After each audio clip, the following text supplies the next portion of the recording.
Hello and welcome to today's NHIC Strategic Forum webinar.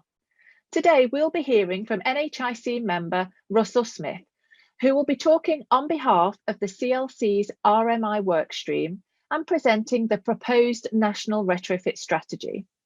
Together, the RMI workstream has developed the proposal, and this webinar provides an opportunity for NHIC members, In It Together campaign partners and others to have their say, to contribute, critique, offer support, and to have a look at the proposal before it goes up to the CLC and finally to government. So please have a look at this webinar, share, and if you do have any comments, please get back to us via the NHIC website or the email address hello@nhic.org.uk, and we look forward to taking your thoughts forwards. Hi everybody, thanks for having me, Anna. There was a previous iteration of this presentation, I think about 2.5, maybe 3 months ago, where some of the components were discussed. But what we've done now is try to condense this down into something which is much more palatable as a national programme with some sort of key components put into place so that it actually looks like a sort of a comprehensive and coherent overall programme, rather than bits and pieces that might have worked alongside each other. One of the key elements of this is that we enable confidence and trust amongst parties within the industry, so that they know that there is a target to go for, know what each member, each part of the industry knows what they need to do to reach these, as Anna said, quite mind-boggling numbers really. But the reason we need a comprehensive model for it to be clearly set out is so that we do trust in each other to be able to hit these numbers, and they are huge. There's no escaping the fact that this is a 27 million home programme, and we can't get away from the fact that every single one of those houses will need to be touched in some way. It's the biggest amount of carbon emissions. If you look at the proportions of carbon there are in society, the housing stock is around about a third. Total buildings in the UK is about just over half of the total carbon emissions. If we do not reduce the carbon emissions within those, we will never hit our 2050 targets to decarbonise our entire energy use, our entire society, basically. So, I'll go into the key components of that shortly. My remit effectively is to work with the RMI working group to pull together the various discussions that have been had. Obviously, we put a straw man, let's call it that, proposal together a few months ago, and it's worked towards what you'll hear today. Still a little bit to do. One of the slides you'll see, there are still some numbers we need to churn through the calcs, but you know the numbers are big, and you'll see quite what we need to do on that front. But it's mainly as well, this session is really to really get some feedback from you guys. So from one respect, are we on the right track in terms of our approach, the content? The tone's important as well. The audience, by the way, as far as we're concerned, will be Treasury and Bays, who we hope could commit to some leadership on this. And I don't even necessarily mean money. I just mean to give us some kind of signal that this is something that the central government can commit to as a thing. And on that basis, we could potentially, if we've got the confidence and the trust in government to support it, there is money out there to borrow and to finance the whole thing, provided that we as an industry can be confident that we can make that commitment ourselves. Thereafter, it'd be useful for feedback on your thoughts on the best way to present this. And I'll put this slide up again at the end, but effectively it's the view is that we've got a very short paper, no more than 5 pages. Clearly there'll be some appendices which present some of the detail as well. We want to be able to work up case studies and potentially some topic specific videos as well, which lend the messaging weight behind the paper. That can include a variety of different angles from the RMI sector, not just those that install insulation, which might be at the forefront of the mind of the people in government departments that are wanting to push this. But one of the key things we want to get out of all this is that everybody's saying the same thing. That we're never going to achieve that 100%, of course. But for once, if as an industry we believe in this as a proposal, and we can all say the same sorts of things to the people that matter in a consistent fashion using the same words, we're much more likely to have some kind of success. So in essence, these are kind of the headlines, really. We have 27 million homes to target. As a general net zero campaign, virtually one of the first things that Boris Johnson announced once he won the election on that morning with a bacon sandwich in his hand was, we're going to be a net zero carbon nation by 2050. The modelling we've done is targeting 2040 for the housing stock. And we've done it in a certain way, as you'll see shortly, that gives some, that hopefully gets the industry to realise that it's a credible target. Training and development programme being at the heart. Around 400,000 skilled tradespeople are needed in addition to the existing numbers of people in the industry to get that work done. And the critical thing about this as a programme is, okay, it's the language I'm using because it's my particular passion is obviously the decarbonisation of society. But as a post-COVID stimulus, it's second to none, frankly, in terms of its intensity of labour that's required, the level of skills need, variety of different people that will be needed all across the country, because that's where all of the buildings are. If we can have a model that can support employment in every village and town to do the work in every village and town, then we have a really impactful proposition.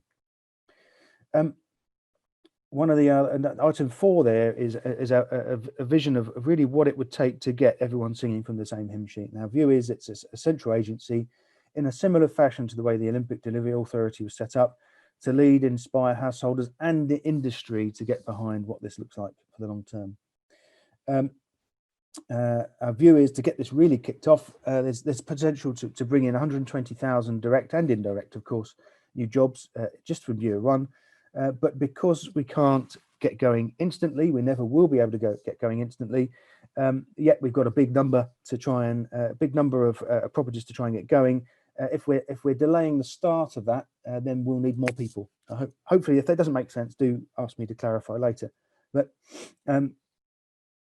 if you look at it from a carbon position, we're having pretty big ramp up over the next 10 years to 2030, but the real acceleration will be after that point, when we've actually got the sort of the, if you like, the rump of the industry in place, and some competition on pricing, some companies that are really able to go quite quickly and competently without compromising on quality, really start to race away, and perhaps a sort of more of a slowdown towards 2040 itself. But CO2 savings in the housing stuff around 90% by then, by which time the carbon emissions within the electricity grid itself, particularly on the back of the latest announcement on wind power from the government, might mean that even though we might have some residual energy, electricity being used within the grid to even heat our houses, that will be predominantly decarbonised completely. So we'll be very, very close to the net zero position.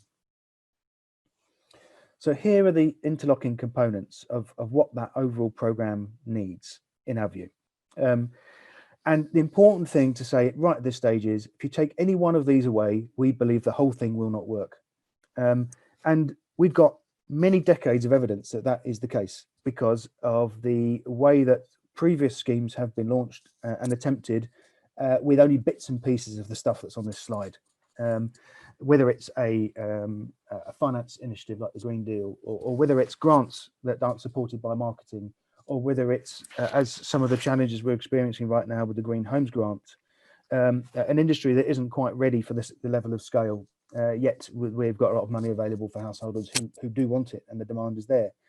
So all of these things need to happen, and I'll go through them as the headlines now, but I am dealing with them in turn with each of their slides shortly. So leadership and communications, along the lines of what I've explained earlier on about this sort of the Olympic Delivery Authority approach. Supportive transition periods, or some others on our working group have called it a sort of a safe place for companies to innovate and to develop, to bring on apprentices, so that it isn't so much of a risk for them, so that they are supported, might even have mentors as organisations in order for them to enter this new phase. It's such a transition for some companies that they will need that support. And those items on the left there, they're cross-cutting. On the right, performance standards, ensuring homes genuinely perform as a contractor or a scheme, if you want to call it that, has promised that house will perform, and proving that it has done so. Finance and grants, supportive in a variety of ways to suit the variety of homeowners that are there. training and accreditation, obviously critical to get people out of the gate from their training, but also proving on an ongoing basis that their competency still stands up.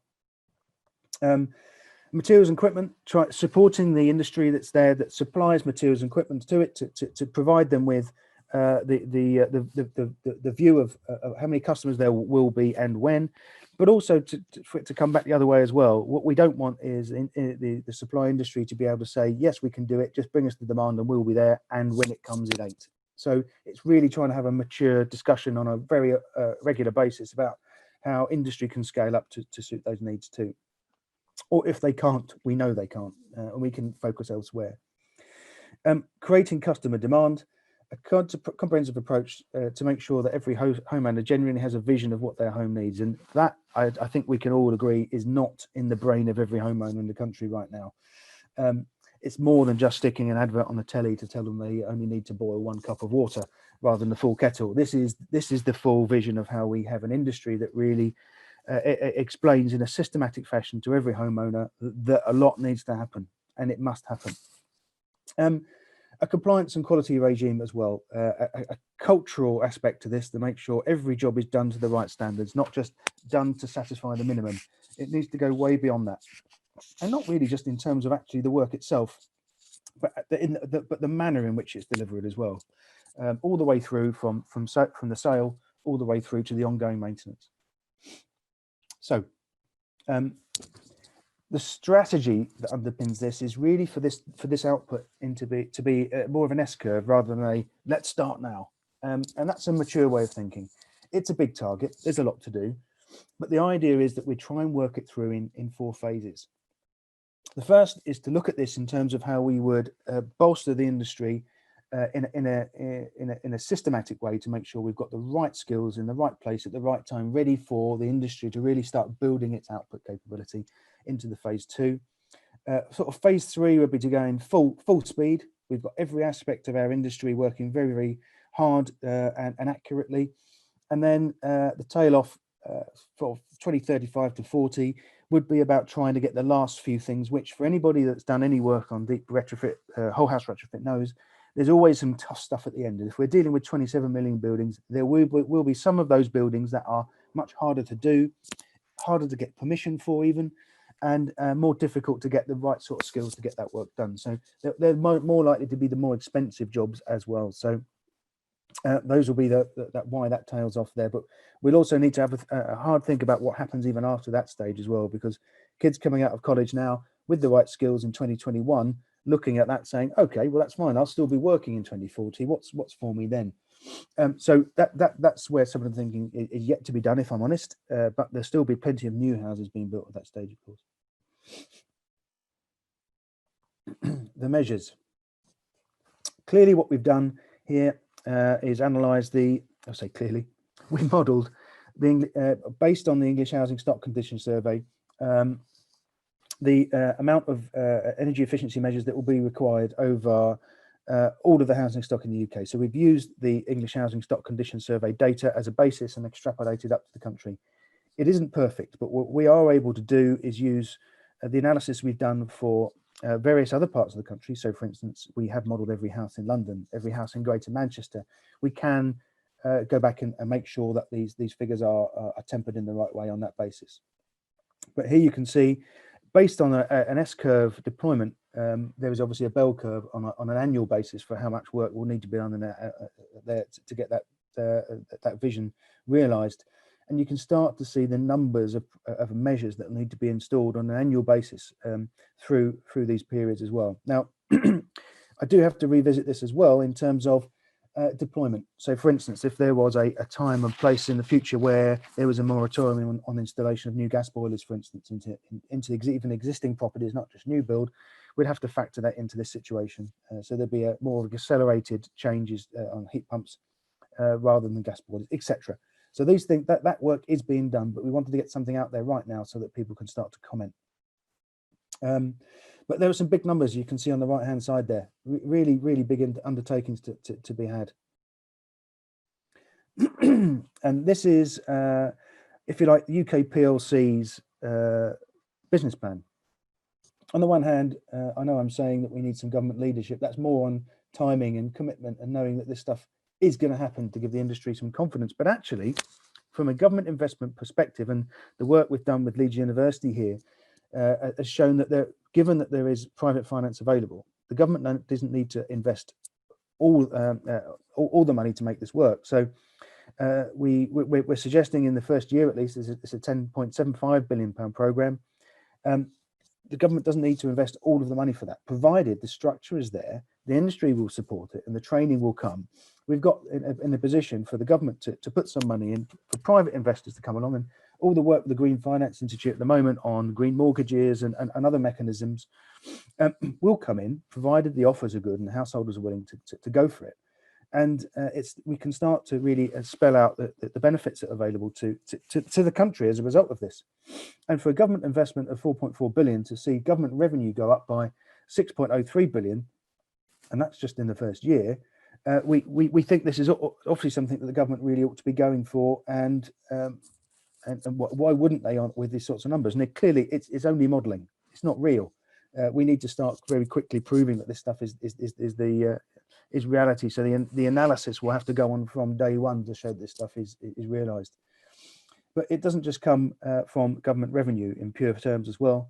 Significant volumes of health benefits and additional GDP as well, which is something we'll be screaming for as a country as a result of that. And if we can get ahead of other countries, in fact, by investing in our intelligence, in the tools, in the way that we can renovate buildings more quickly and systematically, maybe through some of the techniques that people have been talking about from the off-site manufacturer sector, they can be applied to non-industrialized processes as well in terms of scanning technology and visualizing the work for everybody involved, so that there are less mistakes that can happen and people aren't unpicking the job that you do this year in order to do the next job in 5 years' time. It's bringing some intelligence into this too.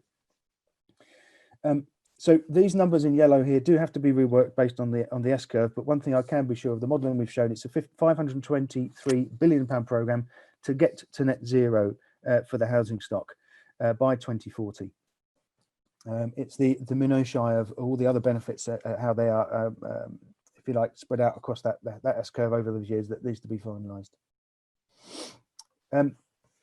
Just to reiterate some of the multiple benefits really spelt out here as an overall programme.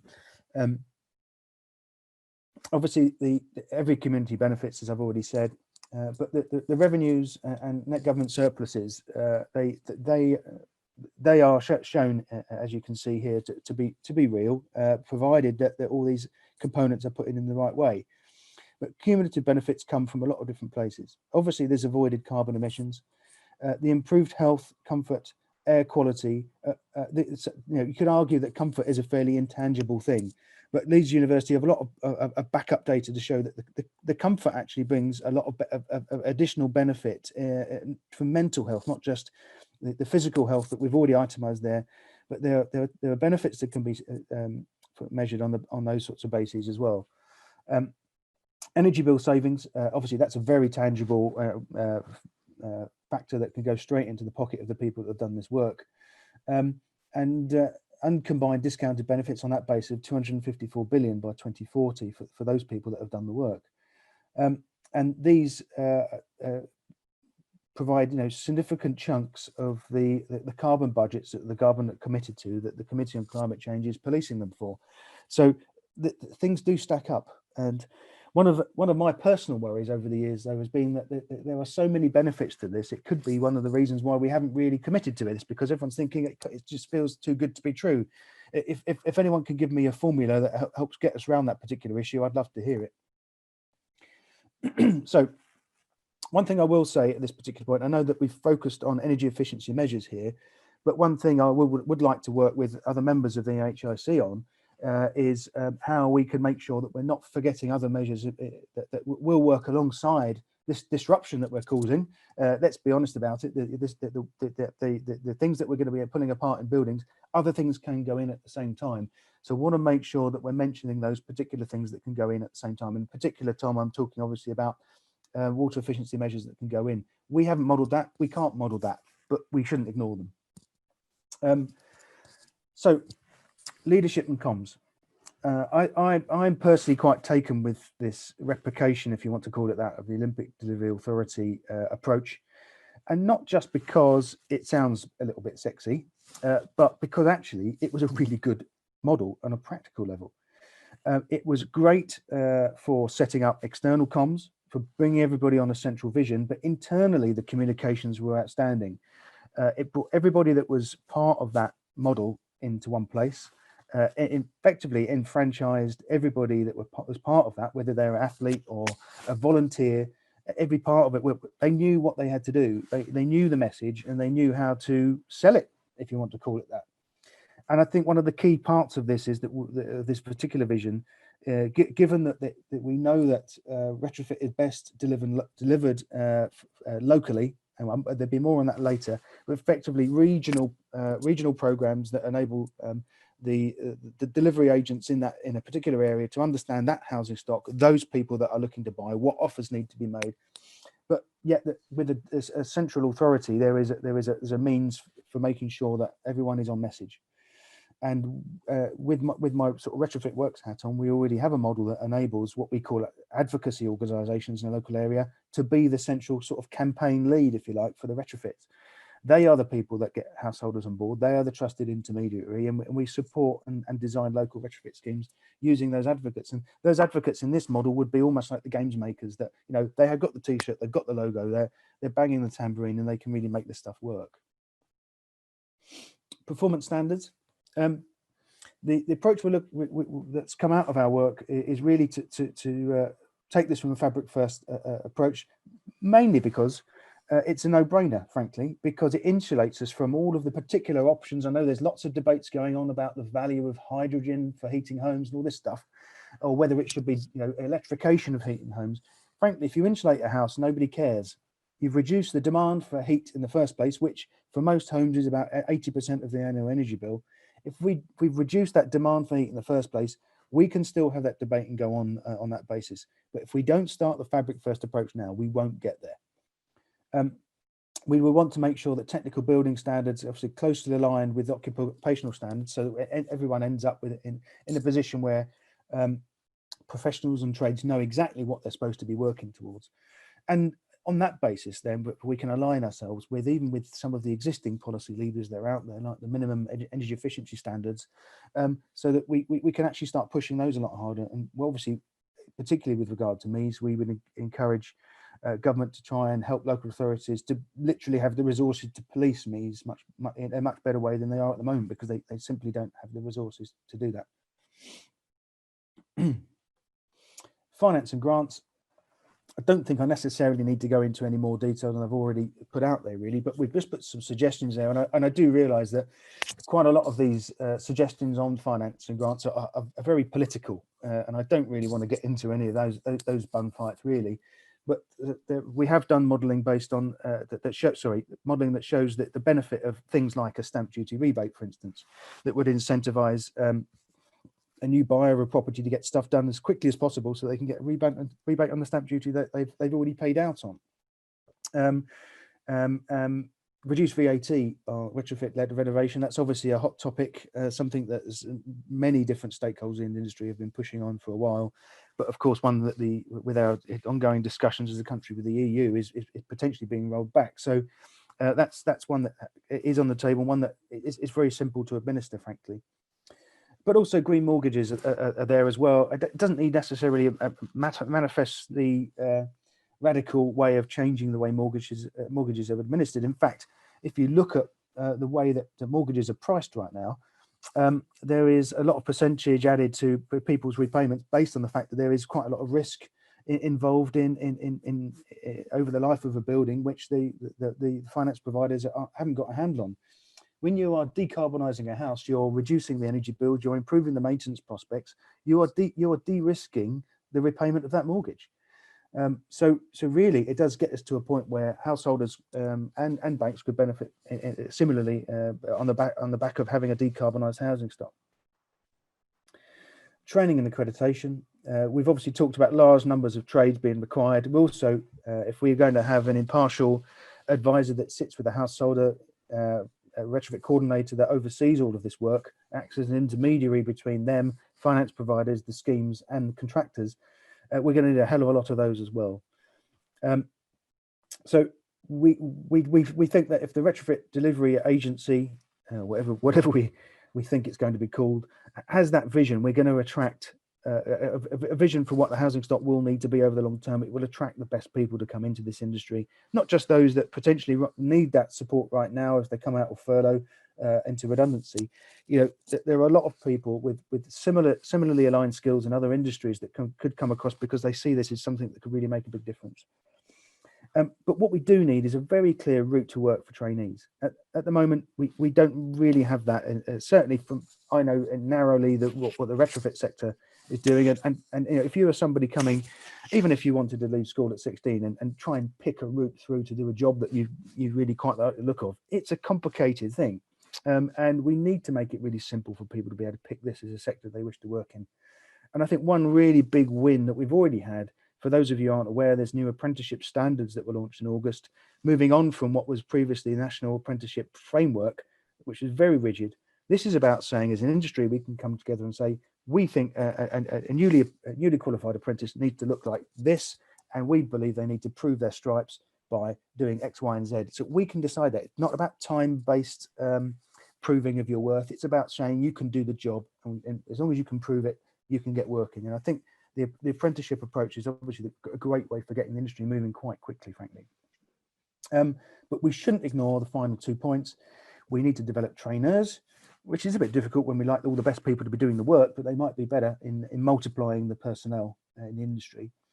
But finally, developing new companies. We can't wait for people to leave college, bump into each other in a pub garden and decide to start a company. I think we need to have a structured view, structured process by which there's incubation of new companies, support, mentoring, so that they can move on in a very methodical way to be mature quality companies that can deliver on all sorts of levels, not just the quality of the work, but the service delivery as well. And dealing with vulnerable customers, that kind of stuff. I think I've probably already given you the key headlines with regard to materials and equipment, really, in terms of making sure that we're able to have a much closer relationship with the manufacturing and distribution sector, so that we've got an understanding of their real capability and what support they might need to scale up. It's not a small decision to set up a new factory or a new distribution arm or whatever it might be. So having a close coordination on that basis is really, really important. And I speak as somebody that's already experienced some struggle to access things like air source heat pumps at scale, even before we've really pushed the button on these sorts of things. So I think it's critical for us to understand really how that works and have a close relationship with the industry on that basis. I also think, and I may have said this before in NHIC, that the unsung heroes of the industry are sort of builders merchants out there that actually can act as a hub for householders and for contractors that really could end up with. It's not just about buying stuff, it's about having a little bit of extra knowledge drip fed to them every day is about the right things to do. If we have some sort of a campaign as a region retrofit delivery agency routes through the builders merchants, I don't know, it should be just throwing out ideas really. That's a way to really coalesce the industry around what this vision is. Creating customer demand. I have to say my experience over the last couple of years is that this is not a problem. But the sort of customers I deal with are potentially the more enlightened. We need to get to every householder, and my version of that is that we need to give people every type of customer a good offer, and we don't do that as an industry, as far as I'm concerned right now. Certainly from a whole house perspective, at least. So we want to make sure that we specifically assessed every home, and in the report that will come out, we're suggesting that every house needs to have a net zero plan by April next year, but on the basis that there are several possible pathways to reach that. Some people will be able to have the ability to move out for a while and get the whole house done in one go, but most people won't. So that plan needs to accommodate a room by room approach potentially, or one floor at a time, so that we can get to a point where people can see that it's a realistic proposition for their house to get to net zero. I think we also need to back that up with trading standards and people like Citizens Advice Bureau being on board to make sure that we are really policing the scams and the fraudsters very, very well. I think we're already hearing some stories of how This is already going on within the Green Home Grant arena. So that has to be something that is visible, and householders know that they will get the support. A hotline they can call to say, I've just had this offer, does it make any sense to you? You know, before parting with any kind of cash. And a clear part of this as well is ongoing customer research and feedback. And I think it's about black box thinking, if you like. It's about saying, okay, well, the juiciest research, the most important stuff that we know, we would like to know is actually people that have never got back to us. You know, we made them an offer. We'd really like to know why they haven't. So it's spending proper money on doing that kind of research to continually improve the way that these regional delivery agents would work. Compliance and quality regime. Building on the work, a lot of work that's been done to set up the trustmark regime. In particular, we want to obviously push on the additional requirement for post-occupancy evaluation on the performance of houses. So it's completely unarguable that a house is performed as the contractor and the designer has promised. But on the basis that it's there's a development of clear and freely available technical standards, which is not necessarily the case at the moment, particularly for industry as well. Their go-to place is to meet the minimum standards within the building regs, and I think we'd like to make sure that we're aspiring to go beyond that rather than the minimum. So it's trying to make sure every part of the industry is able to join those things up. And finally, we've got transition periods. So this safe space, if you like, for people to be able to innovate, to try new things. But critically, we should never forget that we need to be researching and learning from things that happen. It's a macho industry. People don't like to admit when they've done things wrong. They think it might harm their reputation. But actually, if you've done the right thing, you've tried super hard and things haven't quite worked out, well, what's a safe space that we need to create in order for companies to come forward with their lessons, for householders to be protected in that situation where things haven't gone quite right, and for us to be able to move forward in a mature fashion as an entire industry? We're nowhere near that. But I think if we need to move as a unit in a very high quality and a quick fashion, particularly from 2030 onwards, we need to create that kind of culture. And I don't think we'll be able to do that without some kind of new central vision and a delivery agency that can really grapple with that properly to work out how the industry can cope with that. And back to my initial slide, really. It'd be really good to hear people's views on this approach. Whether you think we've missed anything out, any things that are in there that should be ditched completely. I mean, completely open, frankly.